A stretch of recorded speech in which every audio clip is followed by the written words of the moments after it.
Ruth Davidson, the Scottish Tory leader, is under attack after refusing to condemn a questionnaire sent to rape victims who want to claim extra child tax credits.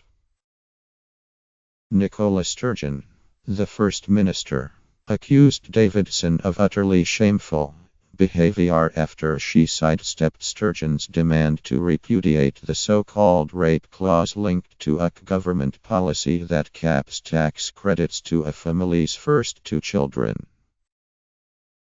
Under new Department of Work and Pensions rules passed without a vote at Westminster, women who had a third child as a result of being raped or coerced by a previous partner can only claim extra tax credits for that child if they fill out an 8-page form validated by a health professional.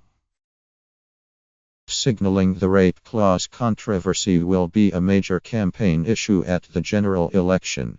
Sturgeon said Davidson had shown her true colors by refusing to condemn an immoral policy. "That is utterly shameful," the First Minister said. "It brings into sharp focus the key issue at the heart of the general election. I ask people to think about this. The rape clause has been introduced by a Tory government at Westminster with a tiny majority. If that is what a Tory government can do with a tiny majority, let us just think of the damage that an unfettered, out-of-control Tory government can do with a bigger majority."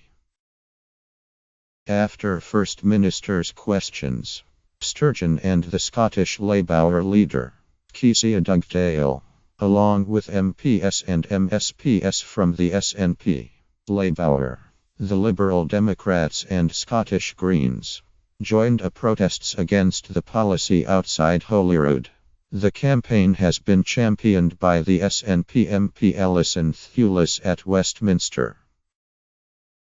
One placard mocked Davidson as Jesus with 4 children clustered around her, quoting "Suffer the little children."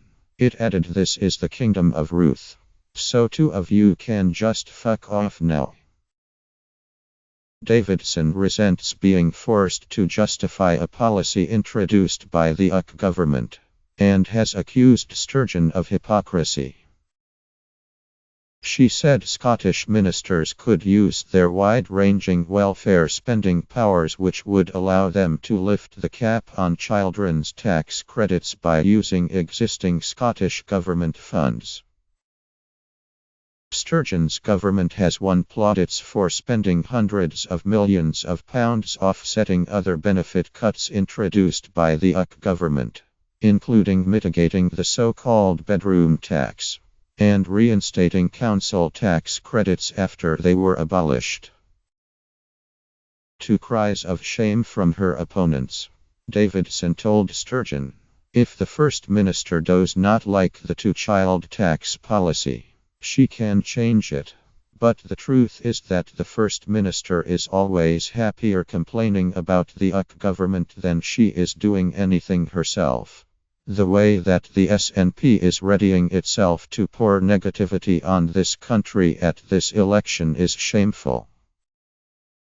The tax credit limits also have exclusions for children who were adopted or from multiple births. The UK government has promised it would implement the exemptions policy in the most effective, compassionate way.